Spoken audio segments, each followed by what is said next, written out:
Good evening. I'd like to thank each and every one for your presence out this evening, and hopefully the thoughts that I've put together might be of some benefit to us, that we might learn to serve God a little better maybe than we do.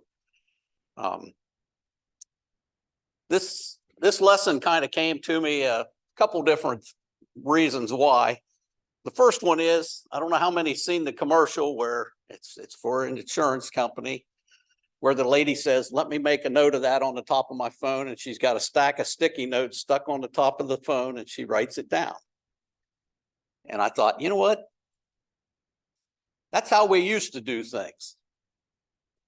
If you look at my desk at work, that's how I still do some things, is mark it down, write it down. So the scripture that I had for tonight, and for a minute I thought Darren was headed down the same path that I had, but I'm a little different direction, is Matthew 22, 1-5, and it says, and Jesus answered and spake unto them again by parables and said, the kingdom of heaven is like unto a certain king, which made a marriage for his son, and sent forth his servants to call them that were bidden to the wedding, and they would not come. Again, he sent forth other servants, saying, tell them which are bidden, behold, I have prepared my dinner, my oxen and my fatlings are killed, and all things are ready. Come unto the marriage. But they made light of it and went their ways, one to his farm, another to his merchandise. So, it says they were bidden. They were invited, basically, if you want to say. But they didn't want to come. And many times today, and I guess I'm going to show my age just a little bit, because some of you may look at that and say, what in the world is that? When I was growing up, they used to say, tie a string on your finger so you'll remember. Yeah, you'll remember that you're supposed to remember something, but what was it? As a reminder. Or possibly this one. Refrigerator, front of the refrigerator. When our boys were growing up, they got schedules and we'd stick them on the refrigerator. Why do we put them on the refrigerator? It's a place we visit quite often, many times in a day's time, Mark it on your calendar. Some may still have these. This is one of the past of ours that hangs on the wall next to our telephone. Yes, we still have a family house phone that hangs on the wall. And we write stuff down on it as we do it. And as the days go by, Kim crosses the days off because I don't remember to cross them off as we complete things. But that's another way that we remember things, is through a calendar. Sometimes, and I know Brother Gary, he used to carry one of these all the time in his pocket. He may still, but a pocket calendar, put it in there, write down things as you get them. That's how things used to be. Nowadays, that calendar that's on there that didn't show up very well, we get that on the computer, on the tablet, on our cell phone. Most people will have all those accounts all tied together and they put it on one and they can go find it on any of them that's out there, if you remember to look at it. Although if you have a phone, or if you happen to have a smartwatch, you put that reminder on there and you can tell them, remind me so much time before this event happens. And you know what? That's good for me in some cases, because I'll put something on there and I'll set it up to give me plenty of time to get ready and get there if I happen to forget about it, and so that's that. And there, once again, on your phone, on a pocket calendar. So all of this comes about to my next part of why this is that we get these from time to time. Save the date. Why do people send out save the dates?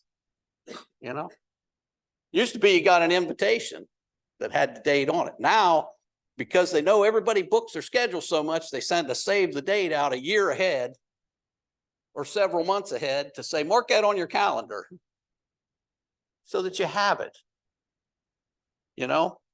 And when I started thinking about this in the Old Testament, in the early times, there were quite a few feasts and things that they were required to do.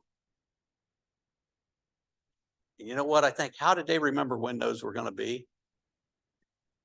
They didn't have all this technology. They didn't have all these calendars to mark the stuff down on.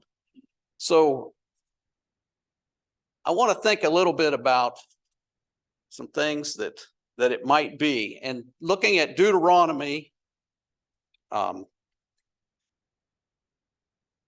Deuteronomy 10, 12 through 14, and it says, "And now, Israel, what doth the Lord thy God require of thee, but to fear the Lord thy God, to walk in all his ways, and to love him, and to serve the Lord thy God with all thy heart and with all thy soul, to keep the commandments of the Lord and his statutes, which I command thee this day for thy good. Behold, the heaven and the heaven of heavens is the Lord's thy God. The earth also with all that therein is." So here it's telling them at that time that they needed to walk in his ways, love him, serve him. What are we told today? We're told basically the same thing. Love the Lord thy God with all thy heart, with all thy soul, with all thy mind. In Leviticus 23, 1 and 2, and then we'll drop down to 42. At the beginning there it says, "And the Lord spake unto Moses, saying, Speak unto the children of Israel, and say unto them concerning the feast of the Lord, which ye shall proclaim to be holy, convocations, even these are my feasts." So as you go down through Leviticus 23, it touches on the different feasts and sacrifices and things that they were required to do. And you know, we gather together for an hour or two at a time. They gathered together for days in some of these things, you know, and sometimes we have a hard time getting together for an hour. And then dropping down, I guess I put 42, it's 44. "And Moses declared unto the children of Israel the feast of the Lord." So even when he gets to the end, he declared unto them those feasts. And then over in Psalms 1 and the whole 1 through 6. "Blessed is the man that walketh not in the counsel of the ungodly, nor standeth in the way of sinners, nor sitteth in the seat of the scornful. But his delight is in the law of the Lord, and in his law doth he meditate day and night. And he shall be like a tree planted by the rivers of water, that bringeth forth his fruit in his season. His leaf also shall not wither, and whatsoever he doeth shall prosper. The ungodly are not so, but are like the chaff which the wind driveth away. Therefore the ungodly shall not stand in the judgment, nor sinners in the congregation of the righteous. For the Lord knoweth the way of the righteous, but the way of the ungodly shall perish." So here it says, his delight is in the law of the Lord, and in his law doth he meditate day and night. You know, when we think about our schedules and the things that we do and the way that we do them, what do we do when someone sends us a save the date? Well, we usually, as I said, mark it on the calendar, hang it on the refrigerator. But then I got to thinking about, what does my calendar look like? You know, my problem is I say I got too many calendars. I got my personal calendar, and then I go to work and I've got an Outlook calendar, and then I got a Smart Track calendar, and then I got emails and got Teams and got You know, it just seems like I used to think mail was hard to keep up with, and now everything's electronic. And when you don't reply like that, sometimes they're checking you again and say, did you see that? Did you get that? So what things do I put on my calendar? And we would all say the things that we put on our calendar are important. We don't want to miss it, and don't forget about it. I say the reason we don't want to miss those things that we put on there that we think are so important is because there are consequences, sometimes penalties that go along with if we miss these things. So just to look at some things, I just listed a few. The list could go on as to what we might keep track of on our phones or on our calendars. Our work schedule, doctor's appointments, vacations, reunions, club meetings, workout time, whether it's going to the gym or doing it ourselves, birthdays, weddings, wedding and baby showers, payment due dates. Then we get into the one that probably fills up the majority of people that try to keep track of their kids and grandkids, sports, practices, games, meets, matches, and you just run down through the whole list. Baseball, softball, track, swimming, golf, football, cross country, basketball, wrestling, soccer, bowling, gymnastics, volleyball, tennis. Could have kept going. Cheerleading, dance classes, music lessons, whatever they're in. What's missing off that list? Well, some things that may be missing and some things that I don't put on my calendar. Times of worship service and Bible studies, daily Bible study time, family time, time to visit the sick. As I started looking through, I'm going, I probably should start putting some of these things on there to set aside a certain amount of time that I'm just going to do that, But we don't block out time if that's part of our normal routine. We don't think about it. We just know when the time is. We know when it's going to come. We know when it happens. And that's good that we do that. But then again, sometimes we get so busy that we overlook some of these things. And it's a hard thing to overcome sometimes, because we got schedules that overlap. I mean, there's times I look at mine and I put something on there and it says, hey, you got something else at this time. Oh, maybe I better look and see what it is. And I'm sure I'm not alone in this, as to having things get double booked and overlapped, and especially when you start adding in activities of your kids and grandkids. Over in Luke chapter 12, 34 through 40. For where your treasure is, there will your heart be also. Let your loins be girded about and your lights burning. And ye yourselves like unto men that wait for their Lord, when he will return from the wedding, that when he cometh and knocketh, they may open unto him immediately. Blessed are those servants whom the Lord, when he cometh, shall find watching. Verily I say unto you, that he shall gird himself and make them to sit down to meat, and will come forth and serve them. And if he shall come in the second watch, or come in the third watch, and find them so, blessed are those servants.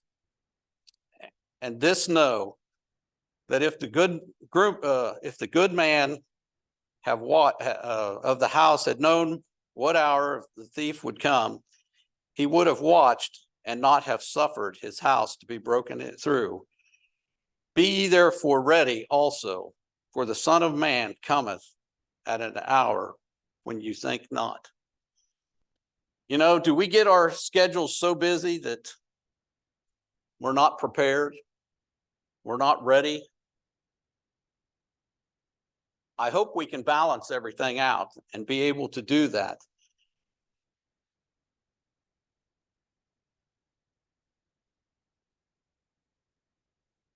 In Luke chapter 14, 7 through 11, it says, "And he put forth a parable to those which were bidden when he marked how they chose out the chief rooms, saying unto them, When thou art bidden, and any man to the wedding, sit not down in the highest room, lest more honorable men than thou be bidden of him. And he that bade thee, and him come and say to thee, Give this man place, and thou being with shame to take the lowest room. But when thou art bidden, go and sit down in the lowest room, that when he that bade thee cometh, he may say unto thee, Friend, go up higher, then shalt thou have worship in the presence of them that sit at meat with thee. For whosoever exalteth himself shall be abased, and he that humbleth himself shall be exalted." You know, depends on what you're going to. These front row seats sometimes are the most expensive ones if you go somewhere. They tend to be the ones that are always empty when you go to a church building or a worship service, or you get on a bus. Everybody wants to get to the back. You know, and we need to be careful that we're not always trying to take the best seats, that we want to take the best place. Sometimes we need to leave space for others. Don't be ashamed. I'll say, men, if you're in a spot on a bus, on a subway, somewhere that there's someone older, stand up, let them have your seat. I feel that's the proper thing to do, is, give it up.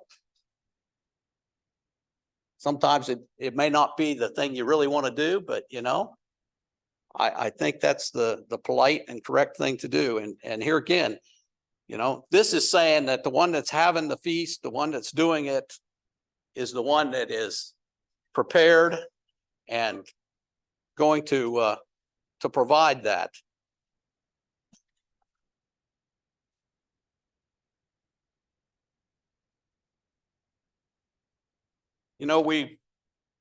We often sing a few songs, watch and pray, for the Lord is coming. Are we really watching? Are we anxious for the Lord to come? Are we ready for the Lord to come? Another one is, will Jesus find us watching? Or will he find us doing some other thing when he decides to come? We tend to want to do everything the easy way. And I used to use work as an example of saying, you got to go there to do it. Well, anymore, more people want to stay at home and work and do things remotely. And I understand that that's a cost savings thing for a lot of companies, and that's good. But when we're told in the Bible, we're told assembling together, not forsaking, the assembling together, as the manner of some is. And assembling is when you bring everything together in a group. And I understand, a lot of times we have meetings that are online and everything else, and you're able to partake and put into it. A lot of times we watch something and we say, well, I partook. And to use this as an example, and Ty may kick me for this, but I just kind of jotted this down. Good afternoon, Coach. Since there's a camera in the gym, I will be practicing remote today, or for the game tonight, I will be participating remotely from home. Now, we can all look at that and say, that's as silly as can be. There's no way that can happen. But you know what? The way things are going, I just, we sit and watch a ball game on TV, and we had zero participation in that game. And they played that game whether we were watching or not.